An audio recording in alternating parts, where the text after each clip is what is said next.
Blast खबरों। Well done Dholpur police, सिर्फ 6 दिन में कर दिया केशव गैंग का सफाया। सोमवार को मुठभेड़ के बाद गिरफ्त में आया था केशव, उसके बाद एक के बाद एक पकड़े गए उसके गैंग के सदस्य।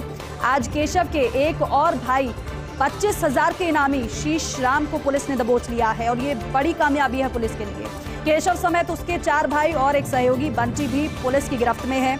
आईजी गौरव श्रीवास्तव के निर्देशन में धौलपुर एसपी धर्मेंद्र सिंह ने शानदार काम किया है और इसीलिए पुलिस की खूब तारीफ हो रही है और ये कहा जा रहा है कि वेल डन धौलपुर पुलिस।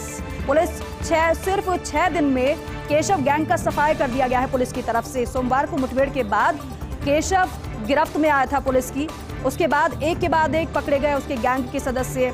आज केशव के एक और भाई 25,000 के इनामी शीश राम को पुलिस ने दबोच लिया है, पकड़ लिया है। केशव समेत उसके 4 भाई और एक सहयोगी बंटी, जिसका नाम बताया जा रहा है, वो भी पुलिस की गिरफ्त में है। आईजी गौरव श्रीवास्तव के निर्देशन में धौलपुर एसपी धर्मेंद्र सिंह ने शानदार काम किया।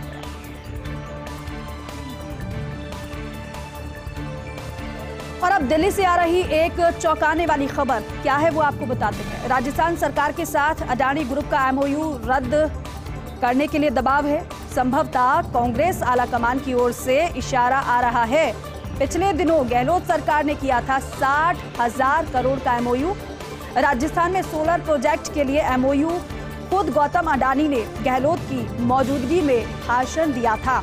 राज्य के बाहर से आने वाले निवेशकों को प्रोत्साहित करने के लिए भाषण दिया गया था। अब इस एमओयू के रद्द होने की संभावना से औद्योगिक क्षेत्र में खलबली सी मच गई है। कल गहलोत की दिल्ली यात्रा के दौरान इस पर चर्चा हो सकती है। आलाकमान से जुड़े सूत्रों के अनुसार राहुल गांधी के स्तर पर संभवतः चर्चा हो सकती है, क्योंकि जब राजस्थान में इन्वेस्टर समिट हुआ था उस दौरान अडानी आए थे और एमओयू भी हुआ था। लेकिन अब ये जानकारी मिल रही है, हालांकि चौंकाने वाली खबर है कि राजस्थान सरकार के साथ अडानी ग्रुप का जो एमओयू हुआ था वो रद्द करने के लिए दबाव नजर आ रहा है। संभवतः कांग्रेस आलाकमान की ओर से इशारा आ रहा है। पिछले दिनों गहलोत सरकार ने 60,000 करोड़ का एमओयू किया था अडानी ग्रुप के साथ। राजस्थान में सोलर प्रोजेक्ट के लिए एमओयू किया गया था। खुद गौतम अडानी ने गहलोत की मौजूदगी में भाषण दिया था। राज्य के बाहर से आने वाले निवेशकों को प्रोत्साहित करने के लिए भाषण दिया गया था। अब इस एमओयू के रद्द होने की संभावना से औद्योगिक क्षेत्र में खलबली सी मच गई है। कल गहलोत की दिल्ली यात्रा के दौरान इस पर चर्चा हो सकती है। आलाकमान से जुड़े सूत्रों के अनुसार राहुल गांधी के स्तर पर संभवतः इस विषय पर चर्चा हो सकती है, तो कल का इंतजार रहेगा। आगे बढ़ेंगे। सेना ने बदले अग्निवीर भर्ती प्रक्रिया के नियम। अब नियम क्या बदले हैं वो भी आपको बताते हैं। उम्मीदवारों को अब पहले देना होगा ऑनलाइन कॉमन एंट्रेंस एग्जाम, ये बदलाव हुआ है।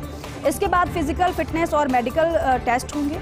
इसके लिए फरवरी के मध्य तक अधिसूचना जारी होने की संभावना है। सेना के उच्च स्तरीय सूत्रों के हवाले से ये खबर आ रही है कि अप्रैल में आयोजित किया जाएगा पहला ऑनलाइन कॉमन एंट्रेंस एग्जाम। देश भर में लगभग 200 स्थानों पर आयोजित होगी सामान्य प्रवेश परीक्षा और इससे भर्ती रैलियों के दौरान होने वाली बड़ी भीड़ को कम किया जा सकेगा। तो फिर ये एक तरीके से बड़ा फैसला और बड़ा नियम भी है, जो कि अब जिसमें बदलाव आगे आने वाले समय में देखने को मिलेगा। सेना ने अग्निवीर भर्ती प्रक्रिया के नियम बदले हैं। उम्मीदवारों को अब पहले देना होगा ऑनलाइन कॉमन एंट्रेंस एग्जाम, इसके बाद फिजिकल फिटनेस और फिर मेडिकल टेस्ट होंगे। इसके लिए फरवरी के मध्य तक अधिसूचना जारी होने की संभावना जताई जा रही है।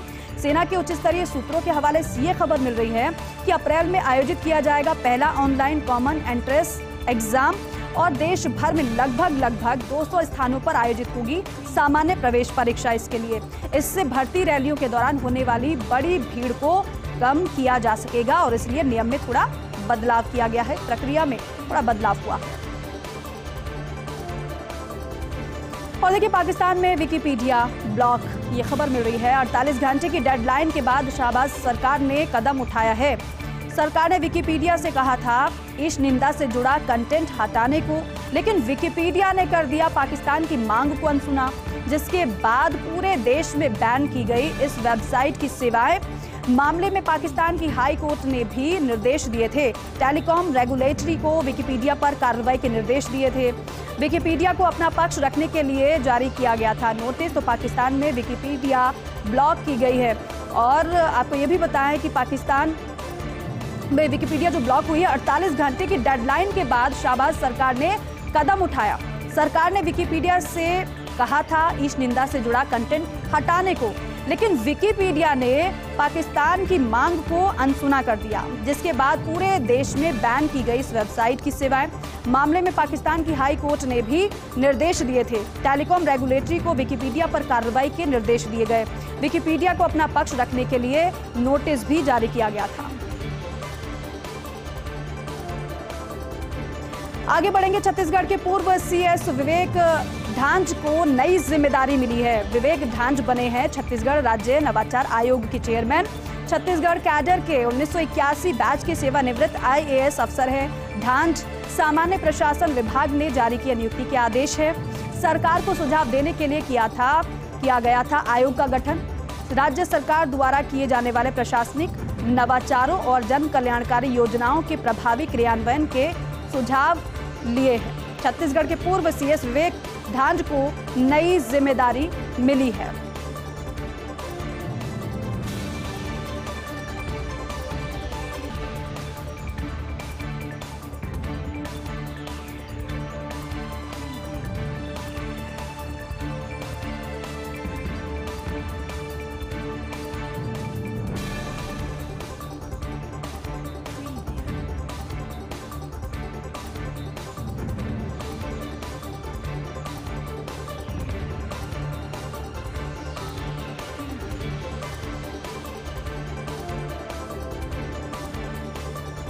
और देखिए, सूर्यनगरी में G20 अंतर्राष्ट्रीय समिट का समापन हुआ। होटल इंडियाना में विभिन्न विषयों पर मंथन हुआ। सामाजिक सुरक्षा का स्थायी वित्त पोषण विषय पर मंथन हुआ।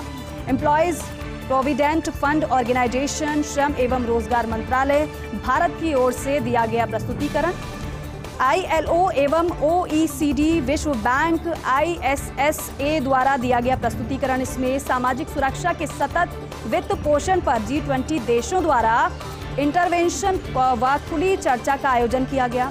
EWG के सह अध्यक्ष इंडोनेशिया एवं ब्राजील द्वारा प्रस्तुत की समापन की टिप्पणी। तो अब सूर्यनगरी में G20 अंतर्राष्ट्रीय समिट का समापन हो गया है। तमाम विषयों पर इस पर चर्चा की गई। होटल इंडियाना में विभिन्न विषयों पर मंथन किया गया। सामाजिक सुरक्षा व स्थायी वित्त पोषण विषय पर मंथन हुआ। इसमें एम्प्लॉयज प्रोविडेंट फंड ऑर्गेनाइजेशन, श्रम एवं रोजगार मंत्रालय भारत की ओर से दिया गया प्रस्तुतिकरण। ILO एवं OECD, विश्व बैंक, ISSA द्वारा दिया गया प्रस्तुतिकरण। सामाजिक सुरक्षा के सतत वित्त पोषण पर G20 देशों द्वारा इंटरवेंशन व खुली चर्चा का आयोजन हुआ। EWG के सह अध्यक्ष इंडोनेशिया एवं ब्राजील द्वारा प्रस्तुत की समापन टिप्पणी। और 28 देशों तक पहुंचेगी जोधपुर के मेहरानगढ़ किले की शिल्प कला। G20 समिट में पहुंचे मेहमानों ने मेहरानगढ़ किले का दीदार किया। मेहरानगढ़ का शिल्प और मारवाड़ की विरासत देख पावड़े बेहद गदगद हुए। किले का स्थापत्य और इतिहास जानकर गदगद हुए पावड़े। मेहमानों ने करीब 3 घंटे से ज्यादा समय मेहरानगढ़ में बिताया। मेहरानगढ़ किले के हर एक कोने की बारीकी से उन्होंने जानकारी ली। समिट में आए मेहमानों का लोक कलाकारों ने भी मन मोह लिया। तो बेहद खुश वो पावड़े नजर आए जो G20 समिट का हिस्सा थे। तमाम विषयों पर चर्चा हुई, लेकिन वो बाहर घूमने के लिए भी गए और मेहरानगढ़ का दीदार उन्होंने किया। मेहरानगढ़ किले की शिल्प कला को उन्होंने देखा और काफी खुश भी वो नजर आए। मेहरानगढ़ का शिल्प और मारवाड़ की विरासत देख पावड़े गदगद हुए। किले का स्थापत्य और इतिहास जानकर वो बेहद खुश नजर आए। मेहमानों ने करीब 3 घंटे से ज्यादा का समय मेहरानगढ़ में बिताया। मेहरानगढ़ किले के हर एक कोने की बारीकी से उन्होंने जानकारी ली। हर एक किले के कोने के बारे में उन्होंने जाना और समिट में आए मेहमानों का लोक कलाकारों ने भी मन मोह लिया। और देखिए, कच्छ के रण में होगी G20 टूरिज्म वर्किंग ग्रुप की बैठक। अगले हफ्ते कच्छ के रण में बैठक की तैयारी जोरों पर है। बैठक में सदस्य राष्ट्रों के अलावा अंतर्राष्ट्रीय श्रम संगठन, UN वर्ल्ड टूरिज्म ऑर्गेनाइजेशन के प्रतिनिधि भी शामिल होंगे। कच्छ के रण में 3 दिन चलेगी G20 टूरिज्म वर्किंग ग्रुप की बैठक, जिसकी तैयारियां जोरों शोरों पर चल रही है। तो कच्छ के रण में होगी G20 टूरिज्म वर्किंग ग्रुप की बैठक। अगले हफ्ते कच्छ के रण में बैठक की तैयारी जोरों पर है। बैठक में सदस्य राष्ट्रों के अलावा अंतर्राष्ट्रीय श्रम संगठन, UN वर्ल्ड टूरिज्म ऑर्गेनाइजेशन के प्रतिनिधि शामिल होंगे। कच्छ के रण में 3 दिन चलेगी G20 टूरिज्म वर्किंग ग्रुप की बैठक। और फिलहाल वक्त हो गया एक छोटे से ब्रेक का, जल्द लौटेंगे। ब्रेक के बाद स्वागत है आप सभी का। आप देख रहे हैं news blast. Doctor Kirori Lal Meena की सरकार के साथ चल रही वार्ता खत्म हो गई है। जयपुर पुलिस कमिश्नरेट में हुई डॉक्टर किरोड़ी लाल मीणा के साथ सरकार की वार्ता के बाद राज्यसभा सांसद डॉक्टर किरोड़ी लाल मीणा ने कहा कि डीजी साहब की निगरानी में 4 खास पेपर्स प्रकरण की जांच होगी। डीजी खुद इस जांच का सुपरविजन करेंगे। 7 दिन में सरकार कोई ना कोई बड़ी कार्रवाई करेगी। हमारी सीबीआई जांच की मांग बराबर रहेगी, ये उनकी तरफ से कहा गया है। साथ ही उन्होंने कहा है कि 12 फरवरी तक आंदोलन स्थगित है क्योंकि प्रधानमंत्री नरेंद्र मोदी आ रहे हैं। 7 दिन में संतुष्टि वाली कार्रवाई हुई तो फिर आंदोलन आगे नहीं करेंगे, ये डॉक्टर किरोड़ी लाल मीणा की तरफ से कहा गया है, जो लगातार धरना प्रदर्शन कर रही हैं। आगे बढ़ेंगे। ऊर्जा विभाग से इस वक्त की बड़ी खबर आपको दे देते हैं। राजस्थान विद्युत उत्पादन निगम के सीएमडी आर.के. शर्मा को एक्सटेंशन मिला है। गहलोत सरकार ने शर्मा को दिया 1 साल के लिए एक्सटेंशन। 28 जनवरी को पूरा हो चुका था सीएमडी आर.के. शर्मा का कार्यकाल। संयुक्त सचिव ऊर्जा अर्तिका शुक्ला ने आदेश इसके लिए जारी कर दिए हैं। तो निगम के सीएमडी आर.के. शर्मा को एक्सटेंशन मिला है। गहलोत सरकार ने शर्मा को 1 साल के लिए एक्सटेंशन दिया है। 28 जनवरी को पूरा हो चुका था सीएमडी आर.के. शर्मा का कार्यकाल। अब आगे 1 साल के लिए उनका कार्यकाल बढ़ा दिया गया है। मुख्यमंत्री अशोक गहलोत कल जाएंगे दिल्ली। जयपुर से दोपहर 3 बजे दिल्ली के लिए रवाना होंगे सीएम अशोक गहलोत। शाम 5 बजे बीकानेर हाउस में कार्यक्रम में वो भाग लेंगे। स्कल्पचर पार्क का उद्घाटन करेंगे सीएम अशोक गहलोत। दिल्ली जाने का मुख्यमंत्री का कार्यक्रम बताया जा रहा है और ये जानकारी है कि जयपुर से दोपहर 3 बजे करीब दिल्ली के लिए मुख्यमंत्री रवाना होंगे और उसके बाद शाम 5 बजे बीकानेर हाउस में कार्यक्रम में वो भाग लेंगे। स्कल्पचर पार्क का मुख्यमंत्री अशोक गहलोत उद्घाटन करेंगे। गहलोत सरकार का विश्राम भवनों में कार्यरत कार्मिकों को तोहफा। कार्मिकों को पदोन्नति का लाभ देने के लिए संवर्ग में chef, assistant chef, service supervisor के नए पदों के सृजन के प्रस्ताव को मंजूरी दी गई है। पदों के लिए आवश्यक न्यूनतम अर्हता का भी अनुमोदन किया गया है। प्रस्ताव के अनुसार संवर्ग में शेफ एवं सर्विस सुपरवाइजर के 15 पद, असिस्टेंट शेफ के 22 पद, असिस्टेंट कुक के 14 पद और हेड वेटर के 39 पदों सहित कुल मिलाकर 105 नवीन पदों का सृजन किया जाएगा। देशी कुक तथा मशालची का पदनाम परिवर्तित किया गया है। क्रमशः कुक और असिस्टेंट कुक किया जाएगा। विश्राम भवनों में अधीनस्थ सेवा के पदों के लिए मिलेंगे पदोन्नति के अवसर। कार्मिकों का मनोबल इससे मजबूत होगा।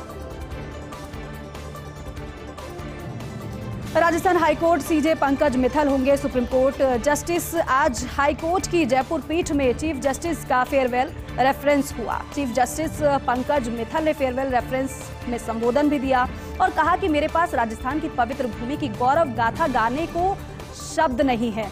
ये मेरा सौभाग्य है कि राजस्थान ने अहम भूमिका निभाई है। मुझे राजधानी दिल्ली की ओर ले जाने के लिए अहम भूमिका निभाई है, या यूं कहूं कि ये श्रीनाथ जी की ही कृपा है जो उन्होंने मेरा मुख सर्वोच्च न्यायालय दिल्ली की ओर मोड़ दिया। राजस्थान की भूमि ने आन बान शान के साथ मुझे अपनाया। ये न्याय प्रदान करने का कार्य है और दिव्य कार्य है। ये मेरा सौभाग्य है कि प्रभु ने मुझे इसके लिए चुना है। इस दिव्य कार्य के लिए परिश्रम, न्याय, ज्ञान, कर्मठता और सरल स्वभाव सहित न्यायाधीश को सूर्य की भांति पल पल तिल तिल जलना पड़ता है। गुण तो ना था कोई भी, अवगुण मेरे भुला देना। कल्याणम अस्तु, जय हिंद उनकी तरफ से कहा गया।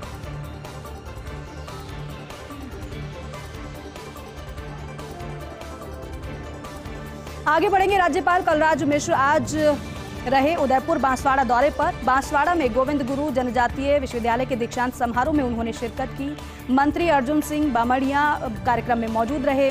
कुलपति प्रोफेसर आईवी त्रिवेदी सहित अन्य लोगों ने राज्यपाल का स्वागत किया। राज्यपाल ने उदयपुर में GGTU के दीक्षांत कार्यक्रम में शिरकत की, जहां पर राज्यपाल का स्वागत किया गया। कुलपति प्रोफेसर आईवी त्रिवेदी सहित अन्य लोगों ने राज्यपाल का स्वागत किया। और देखिए, पश्चिम बंगाल में भाजपा की मुस्लिमों में पैठ बनाने की तैयारी है। 2024 लोकसभा चुनाव से पहले होंगे पंचायत चुनाव, जिसकी तैयारी में भारतीय जनता पार्टी जुटी हुई है। भाजपा के राष्ट्रीय उपाध्यक्ष दिलीप घोष का बयान भी सामने आया है। इस दौरान उन्होंने कहा है कि पश्चिम बंगाल में 30% मुस्लिम आबादी अभी भी पिछड़ी हुई है। अमृत महोत्सव में कैसे कर सकते हैं विकास में योगदान। भाजपा का जनाधार बढ़ाने में मिथुन चक्रवर्ती भी बेहद सक्रिय नजर आ रहे हैं। 2024 लोकसभा चुनाव से पहले पंचायत चुनाव होंगे पश्चिम बंगाल में। भाजपा के राष्ट्रीय उपाध्यक्ष दिलीप घोष का बयान भी इस दौरान सामने आया। कह रहे हैं कि पश्चिम बंगाल में 30% मुस्लिम आबादी अभी भी पिछड़ी हुई है। अमृत महोत्सव में कैसे कर सकते हैं विकास में योगदान। भाजपा का जनाधार बढ़ाने में मिथुन चक्रवर्ती भी बेहद सक्रिय नजर आ रहे हैं। और वहीं उत्तर प्रदेश निकाय चुनाव में ओबीसी आरक्षण का मसला है। ओबीसी आयोग मार्च के अंतिम सप्ताह तक देगा अंतरिम रिपोर्ट। आयोग की 2 टीमें 30 जिलों का कर चुकी हैं भ्रमण। अभी तक मिले आंकड़ों का आयोग ने विश्लेषण शुरू किया है। सरकार ने 28 दिसंबर को 5 सदस्यीय आयोग का गठन किया था। सुप्रीम कोर्ट ने 31 मार्च तक अंतिम रिपोर्ट पेश करने का समय दिया है। आयोग तय समय सीमा के भीतर रिपोर्ट देने की तैयारी कर रहा है। टाइम्स ऑफ इंडिया में गृह मंत्री अमित शाह का लेख, केंद्रीय बजट से सहकारिता क्षेत्र का होगा चहुमुखी विकास। देश में सहकारिता क्षेत्र की सफलता की कई कहानियां हैं। अमूल, लिज्जत पापड़, इफ्को, क्रबको जैसी कामयाब संस्थाएं हैं। देश के विकास में सहकारिता क्षेत्र का महत्वपूर्ण योगदान गृह मंत्री की तरफ से बताया गया है अपने लेख में। ग्रामीण अर्थव्यवस्था की रीढ़ है सहकारिता क्षेत्र। गृह मंत्री होने के साथ ही सहकारिता मंत्री भी हैं Amit Shah. Air India express के विमान में बीच रास्ते इंजन में खराबी आई। कालीकट जा रहा विमान तत्काल अबू धाबी एयरपोर्ट लौटा। शुक्रवार तड़के बोइंग 737-800 ने अबू धाबी से उड़ान भरी। विमान में सवार सभी 184 यात्री अबू धाबी में सुरक्षित हैं। डीजीसीए ने घटना की जांच के आदेश दे दिए हैं कि आखिर कमी कहां पर नजर आई है। केरल में कालीकट का दूसरा नाम है कोझिकोड। और चलिए इस खबर के साथ ही न्यूज ब्लास्ट खबरों में बस इतना ही। नमस्कार।